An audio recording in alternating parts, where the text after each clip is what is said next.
سید الانبیاء خاتم المرسلین سید الانبیاء خاتم المرسلین نور رب العلا رحمت العالمین سرور اصفیاء شافع مذنبین سرور اصفیاء شافع مذنبین احمد مصطفیٰ شاہد یادی اے حبیب خدا روز و شب صبح و شام تم پہ لاکھوں درود اور لاکھوں سلام فخر جن و بشر نعمت بے بہا نازش بحر و بر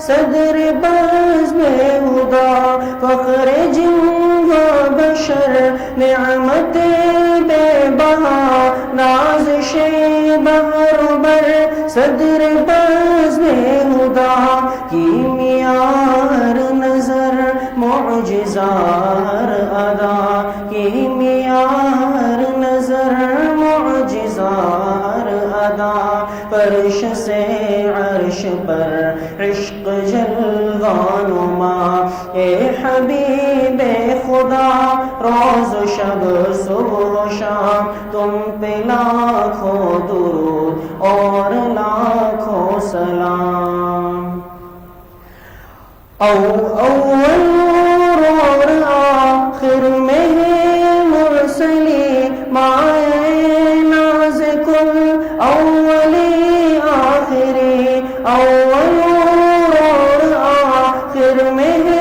مرسلی مائے ناز کل اولی آخری انبیاء ملائک سے افضل تری انبیاء ملائک سے افضل تری بلکہ بعد از خدا مقتدر بالیقین اے حبیب خدا روز و شب صبح و شام تم پہ لاکھوں درود اور لاکھوں سلام مظہر شفقت خاص ما قلا سوف يعطيك ایک فضل بے انتہا مظہر شفقت خاص ما قلا سوف يعطيك ایک فضل بے انتہا پھر فترضا کی نازش کا تمغہ ملا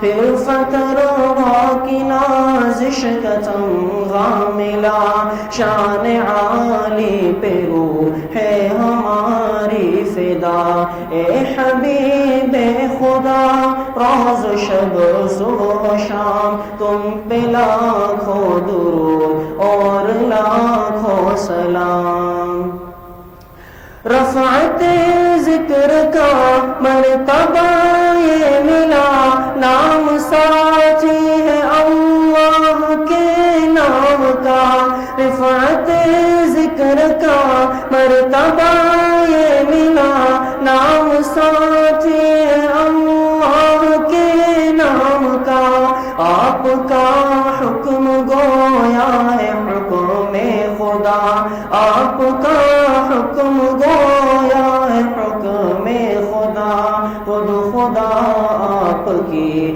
کر رہا ہے ثنا اے حبیب خدا روز و شب صبح و شام تم پہ لاکھوں درود اور لاکھوں سلام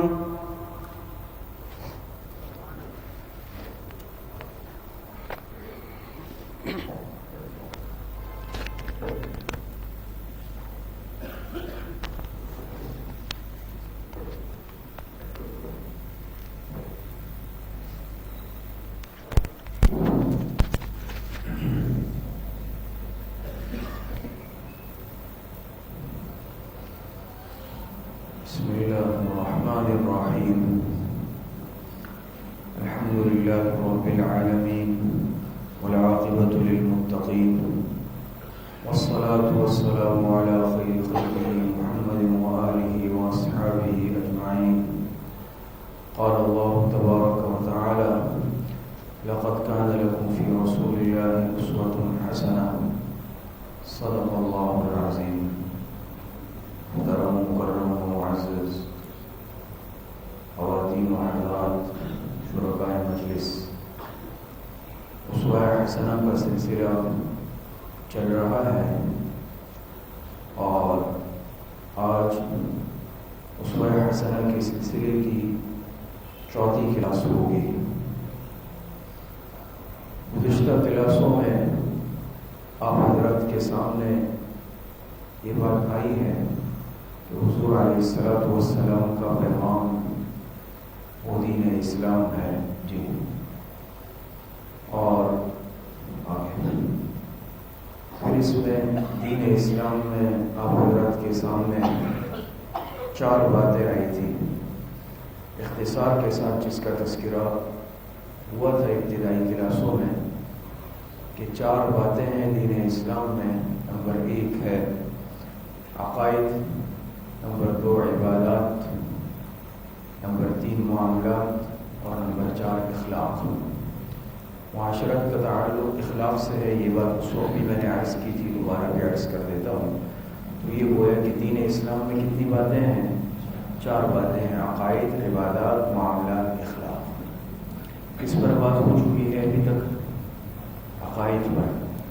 2 کلاسوں میں آپ حضرات کے سامنے عقائد پر بات مکمل ہو چکی ہے، اور پھر اسلامی عقائد کا مفہوم، اس کی تعریف، اسلامی عقیدے کی اہمیت، اور اسی طرح اسلامی عقیدے کی شاخیں. تو اسلامی عقائد کی جو شاخیں تھیں اس میں 6 باتیں ہیں. کتنی؟ 6 باتیں ہیں: ایمان باللہ، ایمان بالملائکہ، ایمان بالرسول، ایمان بالکتب، ایمان بالقدر، اور ایمان بالآخرہ. تو اسلامی عقائد کا مفہوم بھی ذکر ہوا، اسلامی عقائد کی اہمیت بھی آپ کے سامنے ذکر ہو چکی ہے، اور اسلامی عقائد کی شاخیں یہ جو 6 ہیں یہ پوری تفصیل کے ساتھ آپ حضرات کے سامنے اس پر بات گزشتہ کلاسوں میں ہو چکی ہے. اور یہ بھی میں نے عرض کیا تھا کہ انسان کا عقیدہ تب مکمل ہوتا ہے اور تب وہ کامل مومن کہلاتا ہے جب وہ ان 6 کے 6 باتوں پر ایمان رکھے پوری مضبوطی کے ساتھ. اگر ان 6 میں سے خدا نخواستہ کسی ایک پر بھی ایمان انسان کا کمزور ہو یا نہ ہو تو انسان مومن اور مسلمان نہیں ہو سکتا. پوری 6 باتوں پر ایمان بیک وقت رکھے گا تب انسان مومن کہلائے گا. جی، تو آپ حضرات کے سامنے عقائد پر بات مکمل ہوئی. آج انشاءاللہ ہم دین اسلام میں جو نمبر 2 ہے وہ ہے عبادات. اس پر انشاءاللہ بات کا آج آغاز ہوگا. تو آج سے ابتدا ہوگی کس کی؟ عبادات کی. جی، آج کا جو موضوع ہے، عنوان ہے، وہ ہے اسلامی عبادات.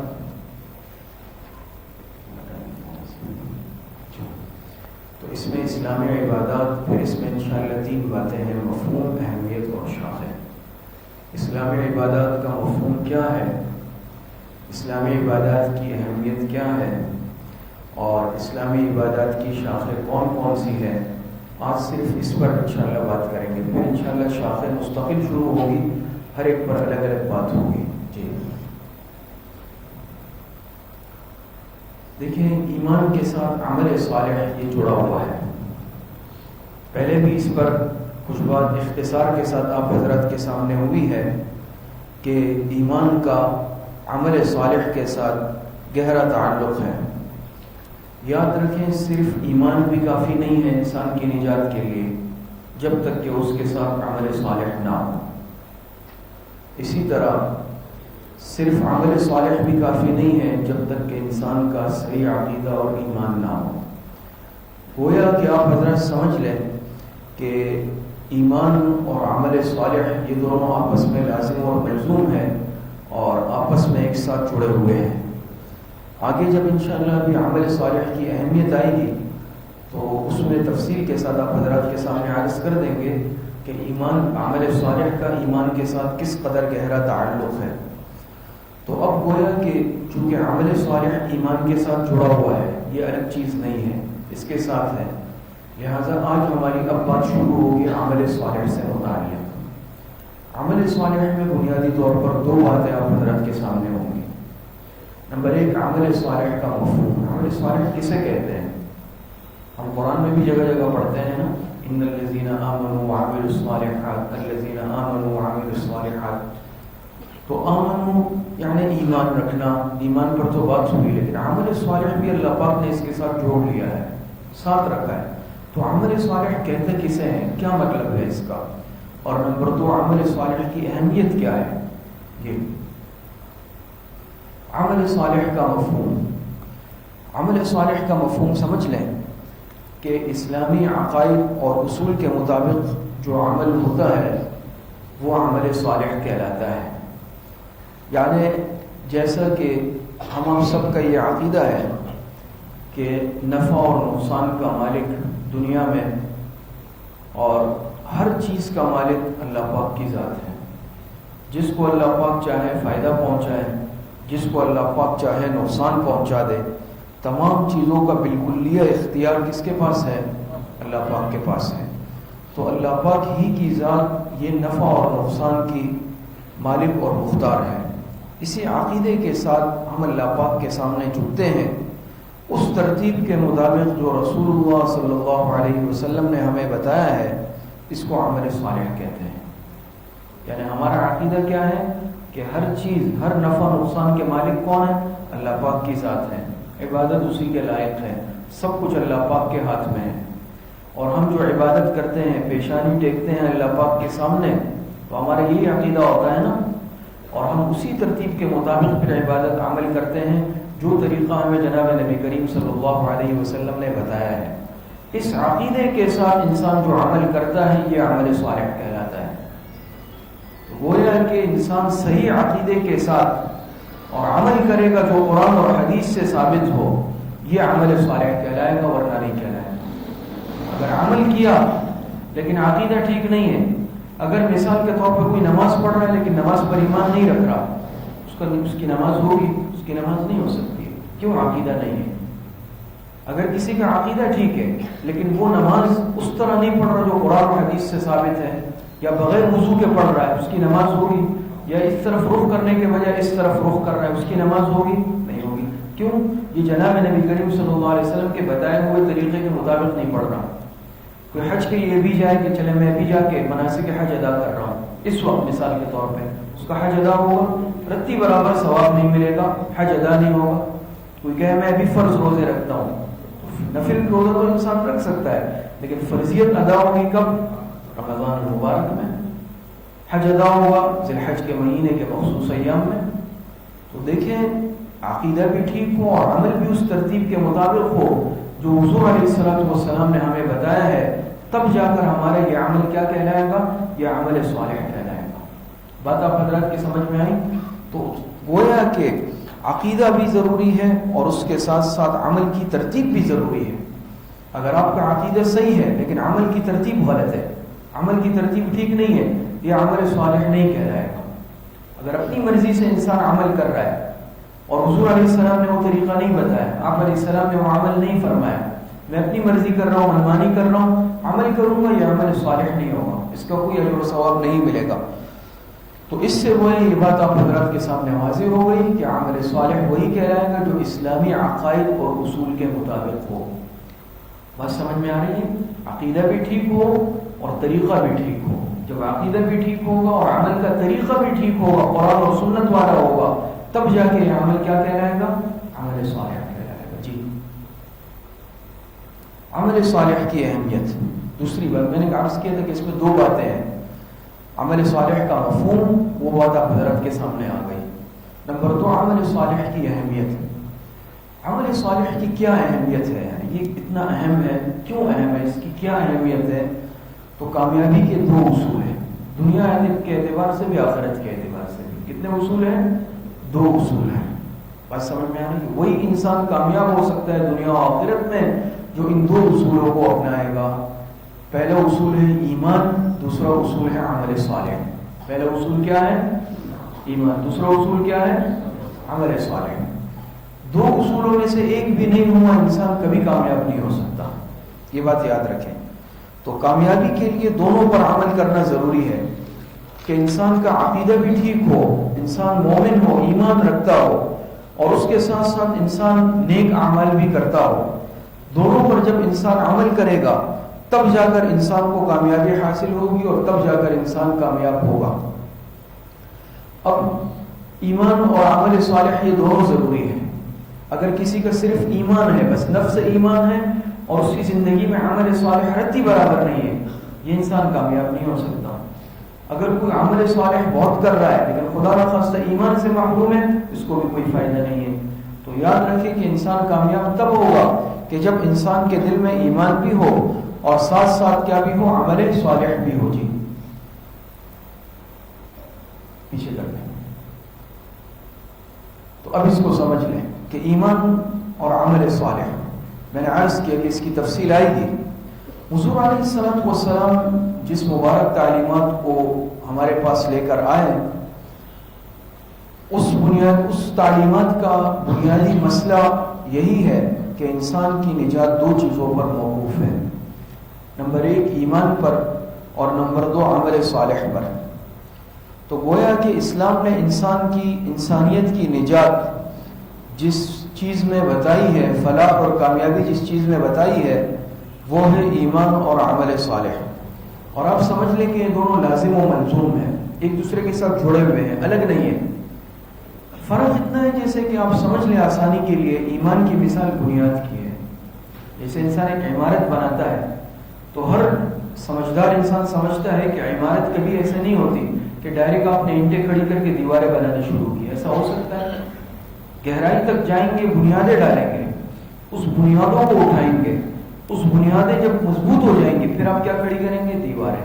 پھر اس کے اوپر چھت آئے گی. یہ عمارت پائیدار اور مضبوط ہوگی. ایمان کی حیثیت بنیاد کی ہے اور اعمال صالحہ کی مثال دیواروں کی ہے. اعمال صالحہ کی مثال ستونوں کی ہے.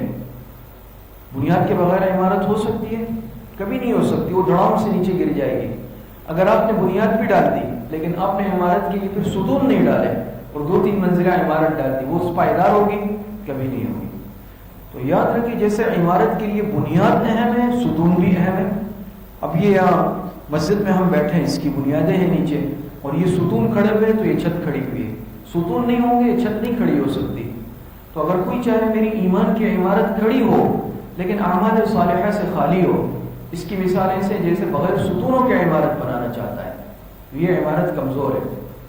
اگر کوئی عمارت ایمان کی تعمیر کرنا چاہتا ہے لیکن خدا نخواستہ ایمان کی بنیاد بیس نہیں ہے، اس کا بھی ایمان عمل صالح کوئی فائدہ نہیں ہے، یہ بھی خسارے اور نقصان میں ہے.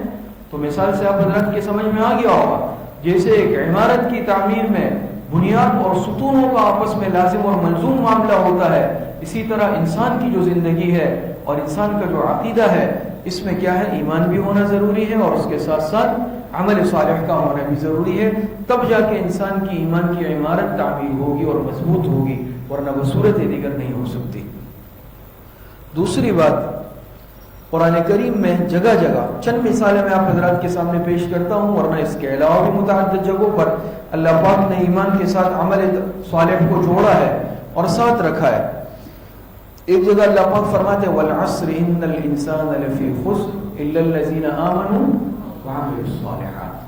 تو ایمان کے ساتھ کیا ذکر کیا؟ عمل صالح کو ذکر کیا. دوسری جگہ اللہ پاک ارشاد فرماتے ہیں لَقَدْ خَلَقْنَا الْإِنسَانَ فِي أَحْسَنِ تَقْوِيمٍ ثُمَّ رَدَدْنَاهُ أَسْفَلَ سَافِلِينَ إِلَّا الَّذِينَ آمَنُوا وَعَمِلُوا الصَّالِحَاتِ فَلَهُمْ أَجْرٌ غَيْرُ مَمْنُونٍ. ایک اور جگہ اللہ پاک فرماتے ہیں وَالَّذِينَ آمَنُوا وَعَمِلُوا الصَّالِحَاتِ أُولَئِكَ أَصْحَابُ الْجَنَّةِ. وہ لوگ جو ایمان لائے اور نیک اعمال کی وہ جنت والے ہیں. صرف یہ نہیں فرمایا وَالَّذِينَ آمَنُوا أَصْحَابُ الْجَنَّةِ، یہ نہیں فرمایا کہ عامل الصالحات اولئک اصحاب الجنہ. کیا فرمایا والذین آمنوا وعملوا الصالحات اولئک اصحاب الجنہ. ایک جگہ اللہ پاک ارشاد فرماتے ہیں واما من آمن وعمل صالحا فله جزاء الحسنى. واما من آمن وعمل صالحا فله جزاء الحسنى. اچھا بدلہ ہے ان لوگوں کے لیے ایمان اس کے ساتھ عمل صالح. ایک جگہ اللہ پاک ارشاد فرماتے والذین آمنوا وعملوا الصالحات فی روضات الجنات. جنت کے باغوں میں ہوں گے، لیکن کون؟ والذین آمنوا وعملوا الصالحات. ایک جگہ اللہ پاک ارشاد فرماتے ہیں ان الذین آمنوا وعملوا الصالحات كانت لهم جنات الفردوس نزلا. ان کی مہمانی ہوگی جنت میں، لیکن کون؟ جو ایمان لائے اور ساتھ میں عمل صالح کیا. اسی طرح ایک جگہ اللہ پاک ارشاد فرماتے ہیں وعد اللہ الذین آمنوا وعملوا الصالحات منهم مغفرۃ واجرا عظیما. چند مثالیں میں نے آپ کے سامنے پیش کی، اور ہر آیت میں آپ حضرات نے غور کیا کہ ایمان کے ساتھ اللہ پاک نے کس کو جوڑا ہے؟ عمل صالح. یہ کافی نہیں ہے اہمیت کے لیے کہ ایمان کے ساتھ قرآن کریم میں اللہ پاک نے اپنی مقدس کتاب میں ایمان کو اکیلے نہیں رکھا. جہاں ایمان کو ذکر کیا، عمل صالح کو ذکر کیا، ایمان کو ذکر کیا، عمل صالح کو ذکر کیا.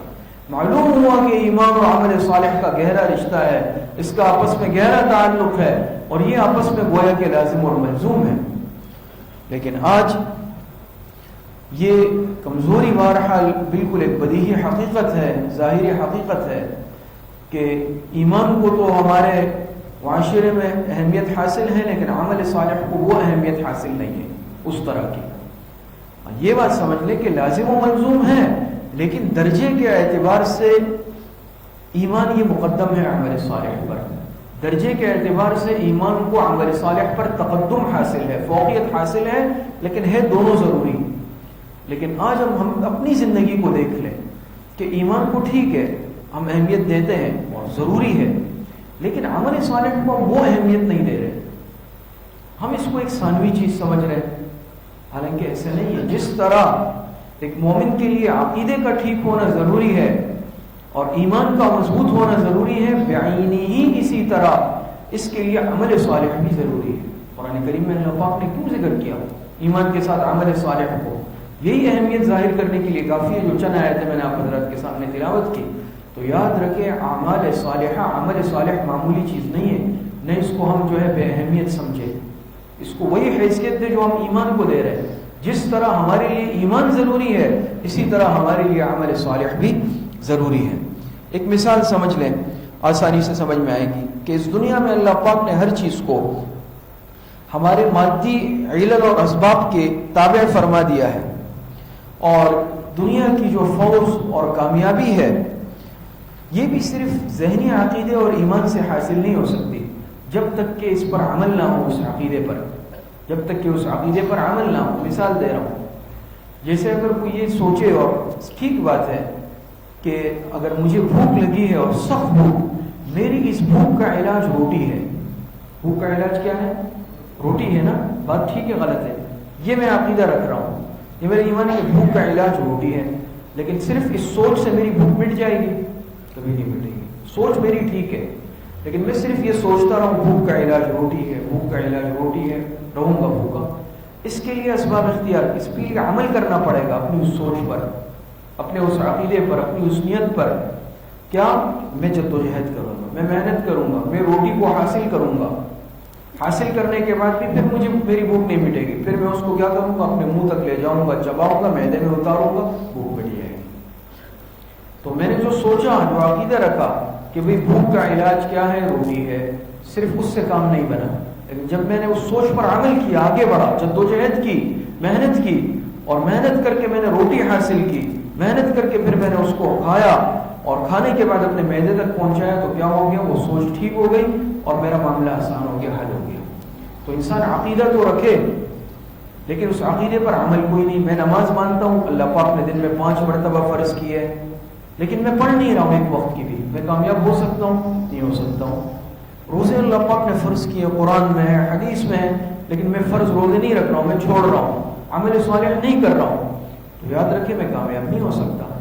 تو بات امید ہے آپ حضرات کو سمجھ میں آ گئی ہوگی کہ انسان کی جو ذہنی سوچ ہوتی ہے، جو ایمان عقیدہ ہوتا ہے، صرف وہ انسان کو نتائج تک، کامیابی تک پہنچانے کے لیے کافی نہیں ہوتا جب تک کہ انسان اس کے لیے جدوجہد نہ کرے، اور جب تک کہ انسان اس کے لیے عمل نہ کرے.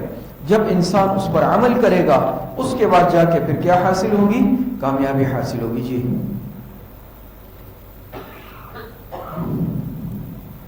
اب دوسری بات یہ سمجھ لیں کہ جو اعمال صالحہ ہے، اعمال صالحہ کی 3 شاخیں، ابھی اس پر بات کرتے ہیں انشاءاللہ. یہ زبانی آپ حضرات سمجھ لیں.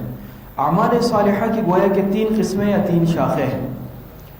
وہ اس طور پر کہ اعمال صالحہ کی 2 قسمیں ہیں. ایک قسم وہ ہے جس کا تعلق اللہ پاک کی ذات سے. غور سے سنیں, اعمال صالحہ کی کتنی قسمیں ہیں؟ 2 قسمیں ہیں. ایک وہ جس کا تعلق اللہ پاک کی ذات سے, دوسرا وہ جس کا تعلق بندوں کی ذات سے. کس کی ذات سے؟ بندوں کی ذات سے ہے. نمبر 1, پہلے میں نے عرض کیا کہ وہ نمبر 1 پہلی قسم وہ اعمال صالحہ کی جس کا تعلق کس سے ہے؟ اللہ پاک سے. یہ عبادات ہیں. یہ کیا ہے؟ یہ سب عبادات ہیں.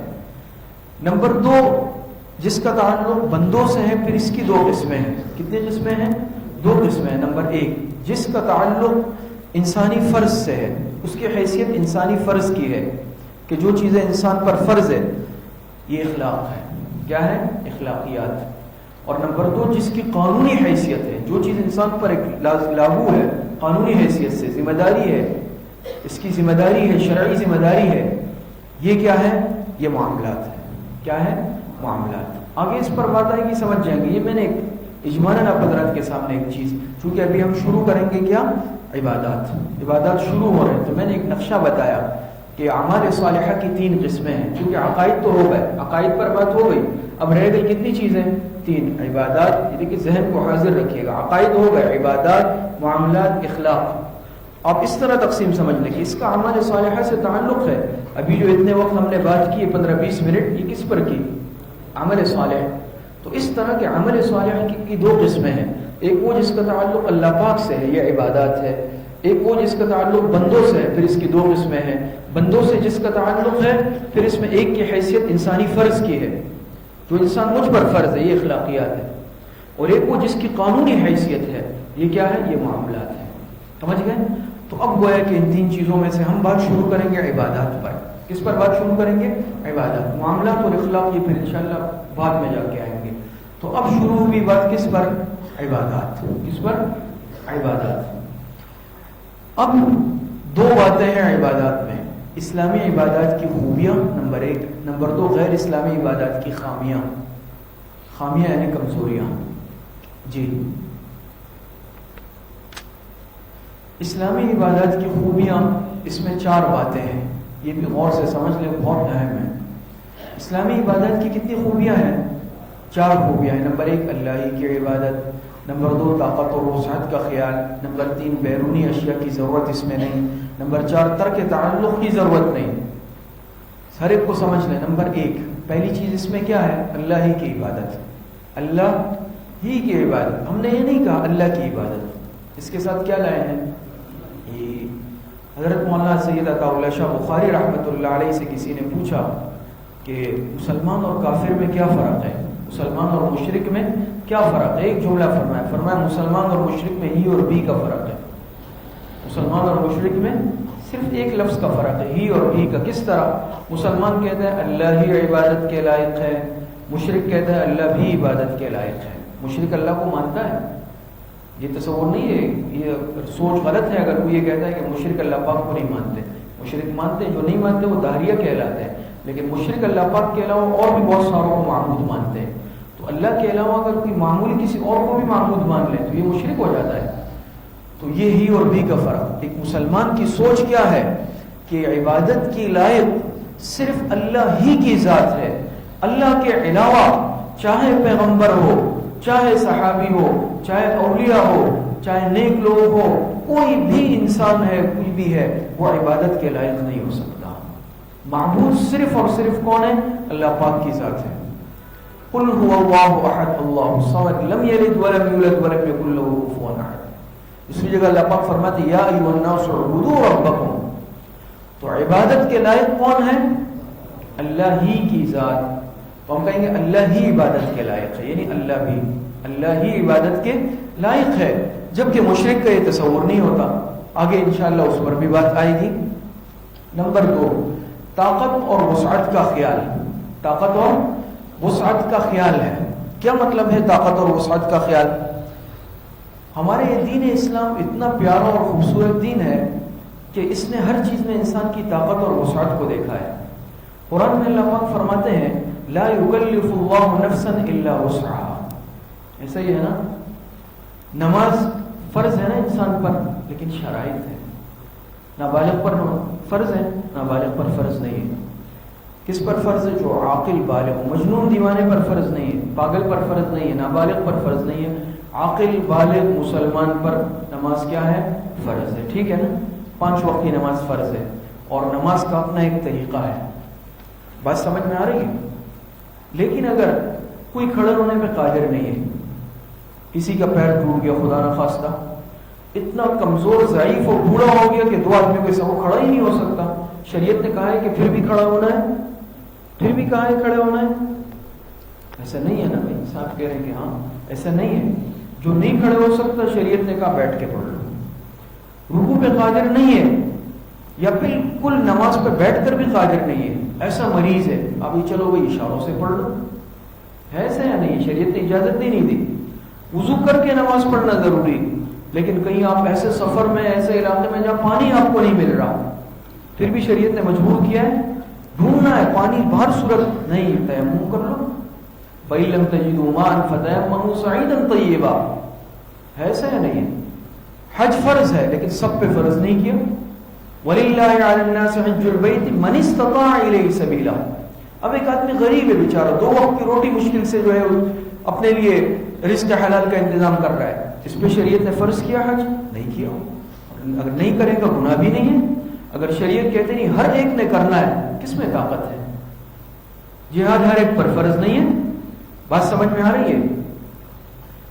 اور جو اگر مثال کے طور پر کمزور ہے، ضعیف ہے، عورت ہے، بچے ہیں، بوڑھے ہیں، بیمار ہے، ان کے لیے جہاد میں نکلنا فرض نہیں ہے. اسی طریقے سے آپ اور جتنی عبادت کو بھی دیکھ لیں، شریعت نے ہر عبادت میں طاقت اور وسعت کا خیال رکھا ہے. ایسا یا نہیں ہے؟ یہ شریعت کی کیا ہے؟ نرمی ہے ہمارے ساتھ کہ طاقت اور وسعت کا خیال رکھا ہے. کسی سے طاقت سے زیادہ کا مطالبہ نہیں کیا، کسی سے اس کی ہمت سے زیادہ کا مطالبہ نہیں کیا. تو چاہے اسی طرح روزہ ہے، اب آدمی روزہ رکھ لے لیکن ایک آدمی بیمار ہو گیا اور رکھنے پہ قادر نہیں ہے، یا اسی طریقے سے ایسی عورت ہے جو یہ اپنے مخصوص ایام میں ہے یا جو ہے مخصوص حالات ہیں، شریعت نے اس کو بھی رخصت دے دی. انسان بیمار ہو گیا، بیٹھنے پہ قادر نہیں، شریعت نے کہا بعد میں روزے رکھ لو. کلف نہیں کیا نا کہ بیماری میں ہی رکھنا ہے، اسی حالت میں رکھنا ہے.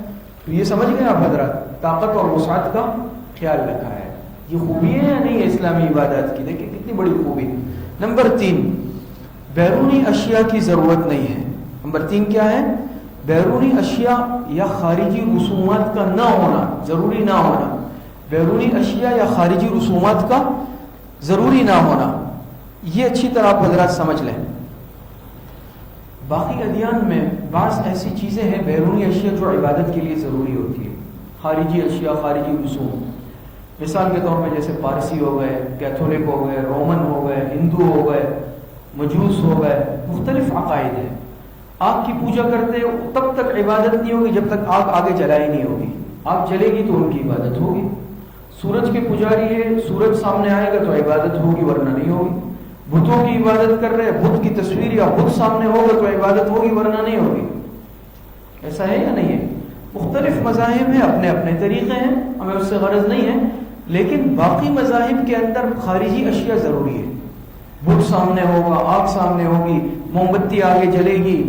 بات سمجھ میں آ رہی ہے؟ یا اسی طریقے سے گھنٹہ بجے گا، فلاں ہوگا، وہ چیز ہوگی تو آپ کی عبادت ہوگی، وہ چیز نہیں ہوگی تو عبادت ہی نہیں ہوگی.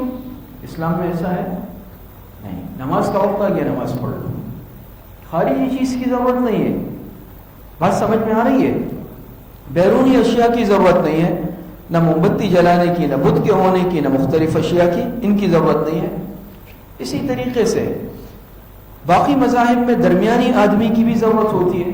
ہندوؤں میں کہتے ہیں بھئی یہ ہمارے پجاری ہے، برہمن ہے، یہ ہمارے جو ہے بڑے ہیں. عیسائی کہتے ہیں ہمارے پوپ کا ہونا ضروری ہے. یہودیوں کے نزدیک ربی کا ہونا ضروری ہے. مختلف وہ واسطے ہیں بیچ میں، ان کے بغیر عبادت نہیں ہوتی. ہے ایسا یا نہیں ہے؟ وہ کی بڑی حیثیت ہوتی ہے. جب تک پجاری ہے، برہمن ہے، یا اسی طریقے سے پوپ ہے، ربی ہے، وہ آپ کو ترتیب بتائے گا، وہ آپ کی منظوری کروائے گا، اس کے پاس جانا پڑے گا، اس کے قدموں میں بیٹھنا پڑے گا، اس سے رضامندی لینی پڑے گی، اور ساری ترتیب وہ نہیں ہے، عبادت نہیں ہے. یہاں ایسا ہے؟ ایسا نہیں ہے. ایسا کچھ بھی نہیں ہے کہ کسی کے لیے مجبور ہونا پڑے. مسلمان ہے، آپ آ جائے مسجد میں، اللہ اکبر، امام کے پیچھے پیچھے جماعت چلی گئی اکیلے پڑھ لے اللہ اکبر. نہ کسی شخصیت کا ہونا ضروری ہے، نہ کسی مذہبی پیشوا کا آپ کے لیے نماز کے لیے موجود ہونا اس وقت کے امام کی حیثیت وہ معاملہ الگ ہے. لیکن یہ تو نہیں ہے کہ یعنی کہ کسی کی رضامندی ضروری ہے. ان باطل مذاہب میں یہ چیزیں ہیں کہ برہمن نہیں ہوگا، پجاری نہیں ہے تو وہی سب کچھ چلا گیا، اس کی رضامندی ضروری ہے. درمیانی شخص کا واسطہ کیا ہے؟ ضروری ہے. اسی طریقے سے خارجی کشش، خارجی چیزوں سے مزین کرنا لوگوں کو متاثر کرنے کے لیے، یہ ہے. کہیں پر لوگوں کو متاثر کرنے کے لیے گھنٹے بجائے جاتے ہیں، کہیں پر ناقوس بجایا جاتا ہے، کہیں میوزک بجایا جاتا ہے، کہیں اور جو ہے وہ پیش کیے جاتے ہیں مختلف. لیکن اسلام میں سادگی، بالکل سادگی. نہ کوئی گھنٹہ بجانا ہے، نہ کوئی چراغ روشن کرنے ہیں، اور نہ جو ہے کوئی میوزک بجانا ہے، نہ کوئی خاص ماحول اختیار کرنا ہے. ایسا ہے یا نہیں ہے؟ خارجی اشیاء کی ضرورت نہیں ہے. باقی مذاہب کے اندر فلاں لباس ہوگا تو آپ آئیں گے، اس رنگ کا لباس ہے تو آپ آئیں گے، اس طرح کی شرائط ہوگی تو آپ آئیں گے. بلکہ دوسرے مذاہب میں تو آپ سمجھتے ہیں کہ مذہبی جگہوں پر بھی طبقات کی تقسیم ہے. آپ چرچ میں جائیں گے تو آپ اگر مالدار ہیں تو آپ کے لیے الگ نشست ہے، آپ غریب ہیں تو آپ کے لیے الگ نشست ہے. بعض جگہوں پر تو اتنی تقسیم ہے طبقاتی کہ مالداروں کے چرچ الگ ہے، مالداروں کے عبادت خانے الگ ہے، غریبوں کے الگ ہے، کالوں کے الگ ہے، گوروں کے الگ ہے. کیا ایسا ہے کچھ؟ غریب آئے گا پہلے صف میں، پہلے آیا پہلے صف میں بیٹھے گا، مالدار آخر میں آیا آخری صف میں بیٹھے گا. ایسا کچھ بھی نہیں. کون سی مسجد بالکل سادہ، اللہ پاک کا گھر. سادگی کے باوجود مسجد میں کتنی ایک روحانیت اور رونق ہے. اسلام ان خارجی شور شور کا محتاج ہے ہی نہیں، نہ ہمارے عبادت خانے ان خارجی چیزوں کے محتاج ہیں. تو یہ بھی اسلام کا ایک حسن ہے. بات سمجھ میں آ رہی ہے؟ یہ اسلام میں اور اس میں کیا ہے؟ فرق ہے. اور اسی طریقے سے نمبر 4، ترک تعلق کی ضرورت نہیں ہے. اسلام میں ترک تعلق کی ضرورت بھی نہیں ہے. جبکہ اور اسی طریقے سے ایک بات اور بھی سمجھ لیں اس میں بیرونی اشیاء میں، کہ مکان جس کو کہتے ہیں، یعنی مکان کی ضرورت بھی نہیں ہے، کسی خاص مکان کی قید. دوسری جگہوں پر عبادت محتاج ہے چرچ کے چار دیواری کی، عبادت محتاج ہے کلیسا کی، عبادت محتاج ہے مندر کی، عبادت محتاج ہے اپنے خاص عبادت خانے کی. اسلام اس کا بھی محتاج نہیں ہے. مسجد ہے تو مسجد میں آپ نماز پڑھیں. آپ سفر میں ہیں، آپ کوئی چادر بچھا لیں، پاک جگہ پر نماز پڑھ لیں. آپ علیہ السلام نے فرمایا بعض خصوصیات ایسی ہے جو تمام انبیاء میں صرف مجھے دی گئی. اس میں سے ایک کیا ہے؟ پوری روئے زمین کو میرے لیے سجدگاہ بنا دیا گیا. جعلت لی الارض مسجدا وطہورا، میرے لیے پوری روئے زمین کو سجدگاہ بنا دیا گیا ہے. ایسا ہے یا نہیں ہے؟ اتنا ہے کہ لباس پاک ہو، بدن پاک ہو، جگہ پاک ہو، بس. باقی یہ نہیں ہے کہ آپ قیمتی لباس پہنیں گے تو آپ کی نماز ہوگی ورنہ نہیں ہوگی، آپ بڑی خاص جگہ پہ پڑھیں گے تو ہوگی ورنہ نہیں ہوگی. اب اگر یہاں نہیں کوئی گھر پہ نماز پڑھے ادا ہوتی ہے نہیں ہوتی ہے؟ ہو جاتی ہے نا. آپ سفر میں ہیں، آپ روڈ پہ اترتے ہیں، آپ پاک چادر بچھاتے ہیں، پڑھتے ہیں، ادا ہوتی ہے نہیں ہوتی ہے؟ اتنی شرط ہے کہ وہ جگہ ناپاک نہیں ہو. باقی مذاہب عبادات چار دیواری کے ساتھ، عبادت خانوں کے ساتھ خاص، لیکن ہماری عبادت کیا ہے؟ کسی عبادت خانے کے ساتھ بھی خاص نہیں ہے. اب نمبر 4 پہ آ جائیں، ترک تعلق کی ضرورت نہیں ہے. عیسائیت کے اندر رہبانیت تھی. بات سمجھ میں آ رہی ہے؟ جیسے عیسائیت میں جو ہے رہبانیت، ہندو مت میں جوگ وغیرہ، یہ چیزیں ان کے نزدیک اس طرح کے یعنی آپ سمجھ لیں کہ مشقتیں اور ترک تعلق یہ چیز عبادت ہے. اسلام میں یہ چیز ضروری نہیں ہے.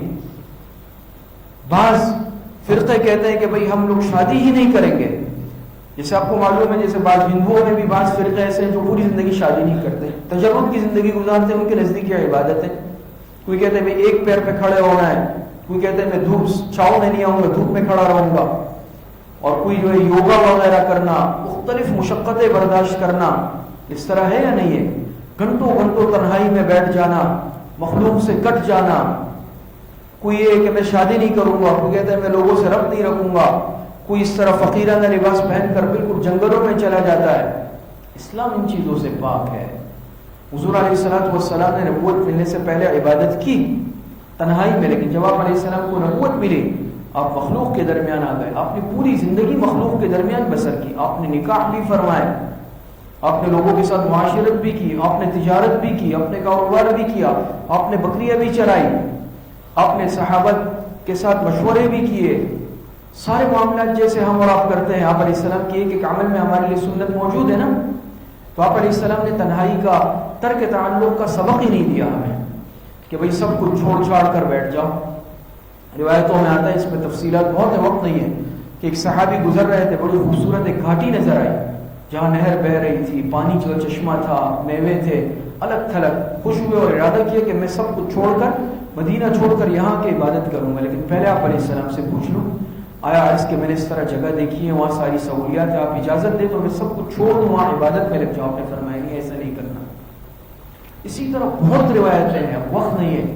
بعض صحابہ نے عہد کیا کہ ہم ساری رات نماز پڑھیں گے، بعض نے کہا کہ ہم کیا کریں گے، پورا سال روزے رکھیں گے، بعض نے کہا ہم پوری زندگی نکاح نہیں کریں گے۔ آپ نے بلایا اور فرمایا کہ ایسا نہیں کرو، انسان کے جسم کا اس پر حق ہے، رات کو نماز بھی پڑھو اور آرام بھی کرو، میں نماز بھی پڑھتا ہوں، آرام بھی کرتا ہوں، میں نکاح بھی کرتا ہوں، اور میں روزے رکھتا بھی ہوں اور روزے چھوڑ بھی دیتا ہوں۔ چھوڑنے سے مراد نفلی روزے ہیں، یعنی پوری زندگی روزے نہیں رکھتا۔ تو آپ نے کیا سبق دیا کہ یہ کوئی عبادت نہیں ہے کہ پوری رات بس عبادت، یہ نہیں ہے کہ پورے سال روزے، یا پھر انسان نکاح کی سنت ہی چھوڑ دے، بلکہ کیا ہے، انسان رات کے کچھ حصے عبادت کرے، کچھ حصے آرام کرے۔ انسان نفلی روزے رکھ لے، ایام 20 کے روزے ہیں، پیر جمعرات کے روزے ہیں، اور اس طرح دن بھی ہے کہ اس میں روزے نہیں رکھے۔ انسان کے بیوی بچوں کا بھی حق ہے، اپنے جسم کا بھی حق ہے، اور انسان نکاح بھی کرے، آپ علیہ السلام کی پیغمبر کی سنت ہے۔ تو اسلام میں نہ رہبانیت ہے، نہ اسلام میں ہندوؤں کی طرح جوگ ہے، اور نہ اس طرح کی چیزیں کہ انسان سب کچھ چھوڑ چھاڑ دے۔ جی، یہ 4 اسلام کی کیا تھی، اسلامی عبادات کی خوبیاں حضرات کے سامنے۔ اب غیر اسلامی عبادات کی خامیاں۔ غیر اسلامی عبادات میں کتنی خامیاں ہیں؟ 4 خامیاں۔ جس طرح اس میں 4 خوبیاں تھیں، اگر وہ آپ سمجھ چکے ہیں، یہ بالکل آسان ہے، یہ اس کا برعکس ہے، یہ اس کی نقیض ہے، یہ اس کا الٹ ہے۔ اس میں کیا تھا؟ پہلی بات کہ اللہ ہی کی عبادت، ایسا تھا نا، مشرکین غیر اسلامی کیا ہے؟ اللہ کی بھی عبادت، اللہ کی بھی عبادت کرو، بدھ کی بھی عبادت کر لو، اللہ کی بھی عبادت کرو، اور سورج کی بھی عبادت کر لو، آگ کی بھی عبادت کر لو، دیوتا کی بھی عبادت کر لو۔ ایسا نہیں ہے، ایک ایمان والا صرف ایک اللہ پاک کی عبادت کرتا ہے، اللہ پاک کے علاوہ اور کسی چیز کی عبادت نہیں کرتا۔ یہ اسلام کا حسن ہے صرف۔ اور شرک میں کیا ہے کہ اللہ کے علاوہ دوسروں کی بھی عبادت، حالانکہ یہ کیا ہے، اللہ پاک خالق اور مالک ہے، یہ اس کا حق ہے کہ عبادت صرف اسی کی جائے۔ بات سمجھ میں آ رہی ہے؟ جب انسان رزق اس کا کھا رہا ہے، بدھ نے کسی کو رزق دیا، کسی اور مخلوق نے رزق دیا، یاد رکھیں رزق مشرک بھی اس سے مانگتے ہیں۔ جب ہلاکت میں آ جاتے ہیں، کوئی عذاب آ جاتا ہے، مشرک بھی اس سے جو ہے بچاؤ مانگتے ہیں، لیکن کیا ہے، جب امن کی حالت میں فراخی میں آتے ہیں، دعوا اللہ مخلصین لہ الدین، تو پہلے تو اسی کو پکارتے ہیں، لیکن جب راحت آتی ہے تو پھر اپنے معبودان کو بھی پکارنا شروع کر دیتے ہیں۔ نمبر 2، طاقت سے زیادہ ریاضت، اس پر ابھی بات آئی۔ اسلام نے طاقت سے زیادہ مکلف نہیں کیا کسی کو۔ آپ معذور ہیں، آپ روزہ نہیں رکھیں، آپ معذور ہیں، آپ بیٹھ کے نماز پڑھیں، مزید معذور ہے، آپ اشاروں سے نماز پڑھ لیں، آپ وضو پہ قادر نہیں ہے، آپ تیمم سے نماز پڑھ لیں، آپ حج پہ قادر نہیں ہے، آپ پہ حج فرض نہیں ہے، آپ روزے پہ قادر نہیں ہے، آپ رمضان کے بعد رکھ لیں، آپ پہ زکوٰۃ نہیں ہے تو آپ پہ نہیں ہے، آپ کے پاس مال نہیں ہے۔ لیکن وہاں ایسا نہیں ہے، بہت سارے فرقے ہیں، آپ حضرات اچھی طرح جانتے ہیں۔ کسی میں کیا ہے کہ بھئی آپ روزے نہیں رکھ سکتے ہو، آپ اپنے پیشوا کو پیسے جمع کرا دیں، آپ کے روزے معاف، آپ اتنے پیسے جمع کرا دیں، آپ کے فلاں معاف۔ اور اگر آپ کو مذہبی پیشوا سے تعلق ربط رکھنا ہے، قربت رکھنی ہے، تو جتنا بڑا لفافہ ہوگا اتنا قرب ہوگا، ورنہ نہیں ہو سکتا۔ اسلام میں ایسا نہیں ہے، طاقت سے زیادہ ریاضت نہیں۔ غریب آدمی وہ دور رہے گا، غریب کو ہر دھتکارے گا، لیکن جو مالدار ہوگا اس کو قربت حاصل ہوگی۔ یہاں ایسے نہیں ہے نا، غریب آدمی ہے وہ اعمال والی زندگی گزارے، وہ پیغمبر کے قریب ہے، مال دولت والا ہے لیکن اعمال صالحہ نہیں ہے، وہ پیغمبر سے دور ہے۔ یہاں مدار کس پر ہے؟ اعمال پر، اطاعت پر، مال دولت حسن پر نہیں ہے۔ باطل کی یہ نشانی ہے کہ اس میں مذہب کے قریب وہ ہوگا، اس کو قربت آگے جگہ ملے گی جس کے پاس مال زیادہ ہے، جس کے پاس کیا ہے، منصب اور رسوخ زیادہ ہے، اور طاقت سے زیادہ ریاضت ہے۔ جیسے میں نے کہا کہ پوری رات جو ہے ریاضت، ایک پیر پہ کھڑے رہنا۔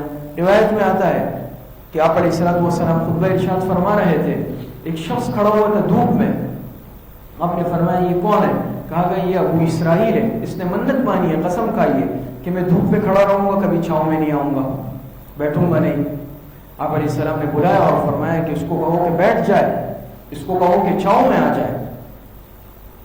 بات سمجھ میں آ رہی ہے؟ طاقت سے زیادہ مشقت یہ بیکار ہے۔ باطل کا یہ نظریہ ہے جتنا اپنی ذات کو اذیت پہنچاؤ گے اللہ پاک کا قرب حاصل ہوگا، جتنا اپنی ذات کو تکلیف پہنچاؤ گے اتنا ثواب پاؤ گے۔ یہ بیکار کا نظریہ ہے، ایسا نہیں ہے۔ اپنے آپ کو کیوں انسان تکلیف پہنچائے؟ شریعت نے حکم ہی نہیں دیا۔ اب اگر میں ساری رات ایک پیر پر کھڑا رہوں تو کیا فائدہ؟ تو اس طرح کی بیکار سن۔ نمبر 3، بیرونی اشیاء کی ضرورت ہے۔ میں نے ابھی عرض کی بات ہو گئی، موم بتی جلے گی عبادت ہوگی، سورج آئے گا عبادت ہوگی، بت آگے ہوگا عبادت ہوگی، پتھر آگے ہوگا عبادت ہوگی۔ اسلام میں ایسی کوئی شرط اور کوئی قید نہیں ہے، اللہ پاک ہر جگہ موجود ہے، بس قبلے کی طرف رخ کرنا ہے، جگہ بدن جسم پاک ہونا ہے، آپ کی نماز ہو جانی ہے۔ دنیا سے کنارہ کشی اسلام نے یہ تعلیم ہی نہیں دی، اس میں اس طرح کی یعنی مشقت ہے۔ اب روایتیں بہت ساری ہیں، بعض صحابہ نے اجازت چاہیے آپ علیہ السلام سے، جیسے کہ ہم نکاح نہیں کریں گے، بعض نے اختصاء کی اجازت چاہیے کہ ہم اپنی صلاحیت محروم کر دیں نکاح کی، آپ نے فرمایا ایسا نہیں کرنا، نکاح کرنا ہے، معاشرے میں رہنا ہے۔ اور یاد رکھے وہ آدمی تعریف کے لائق نہیں ہے کہ بھئی جو سب کچھ چھوڑ چھاڑ کر الگ ہو جائے اور چاہے وہ دن رات عبادت کرے۔ تعریف کے لائق وہ ہے جو مخلوق کے درمیان رہ کر لوگوں کا حق بھی ادا کرے، اللہ پاک کا حق بھی ادا کرے۔ یہ کمال والا انسان ہے، یہ صاحب کمال انسان ہے کہ مخلوق میں رہ رہا ہے، بندوں کا خیال بھی رکھ رہا ہے، اللہ پاک کی اطاعت بھی کر رہا ہے، اللہ پاک کو راضی کر رہا ہے عبادت سے، مخلوق کو راضی کر رہا ہے خدمت سے، حضور علیہ السلام کو راضی کر رہا ہے اطاعت سے۔ یہ کامیاب ہے۔ تو دنیا سے کنارہ کشی، عزلت نشینی اور بالکل الگ تھلگ ہو جانا، یہ اسلامی تصور ہرگز نہیں ہے۔ جی، اسلامی عبادت کی شاخیں، یہ آخری بات۔ پھر اسلامی عبادت کی کتنی شاخیں ہیں؟ اسلامی عبادت کی 5 شاخیں ہیں۔ کتنی؟ 5۔ نمبر 1 نماز، نمبر 2 زکوٰۃ، نمبر 3 روزہ، نمبر 4 حج، نمبر 5 جہاد۔ کتنی شاخیں ہیں؟ 5 شاخیں ہیں۔ تو یہ اسلامی عبادت کی 5 شاخیں ہیں۔ ترتیب سے انشاءاللہ اس پر پھر آئندہ بات شروع ہوگی، نماز پر تفصیل سے بات کریں گے، پھر زکوٰۃ پر، روزے پر، حج پر اور پھر جہاد پر انشاءاللہ۔ تو یہ اسلامی عبادت کی شاخیں ہیں۔ جی، تو یہ انشاءاللہ پھر اگلا موضوع ہمارا ہوگا اسلامی عبادت کی شاخیں۔ کیا موضوع ہوگا؟ اسلامی عبادت کی شاخیں۔ اللہ پاک صحیح عمل کی توفیق عطا فرمائے۔ وآخر دعوانا الحمدللہ رب العالمین۔ الحمد للہ رب العالمین والعاقبۃ للمتقین والصلاۃ والسلام علی خیر خلقہ۔